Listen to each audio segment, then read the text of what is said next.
आधुनिकता के इस युग में हमारी पुरानी परंपराएं और तरीके छूटते जा रहे हैं। जहां एक और पुराने और तौर तरीके खान पान हमारे लिए स्वास्थ्य के लिए अच्छा साबित होता था और लोगों की सेहत भी बनी रहती थी, पर आज के समय में पुराने तौर तरीके छूट गए हैं और आज की लाइफस्टाइल कहीं ना कहीं लोगों की सेहत पर असर डाल रही है। वहीं आज हम कुछ ऐसे पुराने तौर तरीके की बात करने जा रहे हैं जिसके चलते माना जाता है कि लोग फिट रहते थे। टीकमगढ़ जिले का बुंदेलखंडी योगा, जिसमें महिलाएं पहले सुबह से उठकर मट्ठा बनाना, जिससे उनके पूरे शरीर की कसरत होती थी, जिससे मसल्स मजबूत होते थे। वहीं पहले महिलाएं रोज सुबह से हाथ की चक्की चलाकर आटा और अनाज धान धरती थी, जिससे पूरे शरीर की कसरत होती थी। ओखली में अनाज कूटना, इससे भी लोगों की कसरत हो जाती थी। पर आज पुरानी चीजें छूटने के चलते लोगों का स्वास्थ्य भी कहीं ना कहीं डगमगा रहा है।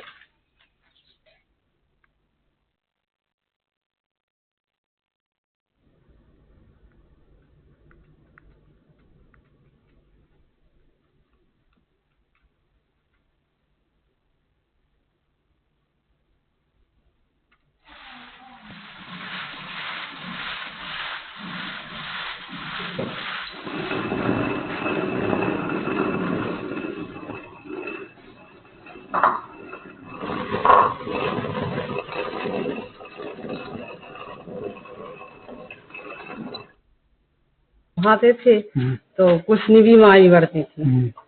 और अब मशीन से काम होने लगा है तो बीमारी बढ़ने लगी है। बीपी और शुगर और पेट में दर्द, तमाम बीमारी बढ़ने लगी।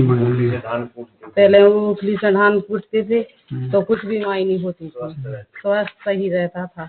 मट्ठा भाते हैं तो हम लोगों की शरीर की पूरी कसरत होती है, हाथ पांव का खून ऐसे जाम रहता है जो अच्छा संचालन बढ़ जाता है और इस कारण से हम लोग स्वस्थ रहते हैं। क्या क्या काम करती है आप लोग?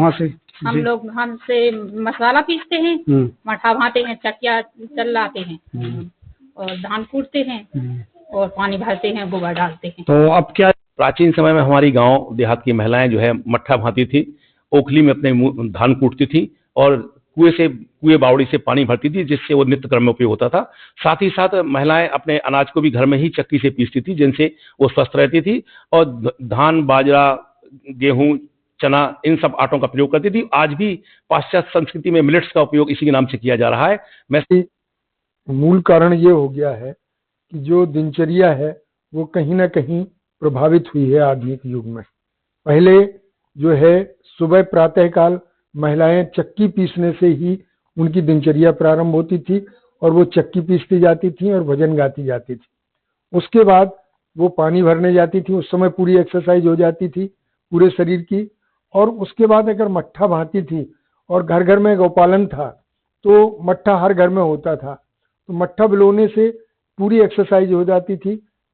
कामकाज पहले हुआ करते थे, सभी योगा की दृष्टि से बहुत ही बेहतर होते थे।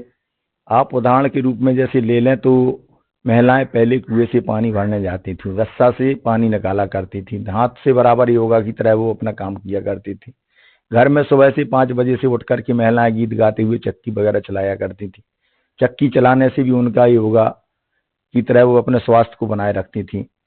किसानों को ले लें या शहरों में ले लें, महिलाएं पहले घर पर मठा वगैरह या दही ये सब बनाया करती थी और हाथ से वो रस्सी को लेकर पकड़ करके और वो मठा बहाने का काम करती थी, जो एक योगा का काम करती थी और उससे उनके स्वास्थ्य पर बेहतर असर रहता था। और बुंदेलखंडी योगा बंद होने से महिलाओं में तमाम प्रकार की बीमारियां फैल रही हैं।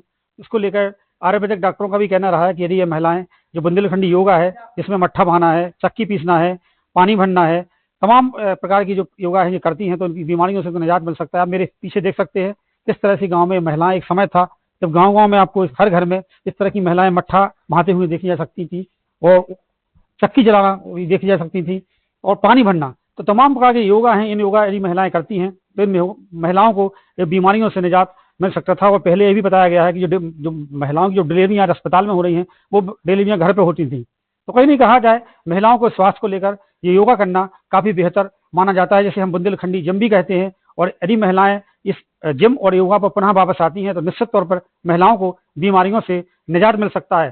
Surya Prakash Goswami, NDTV news.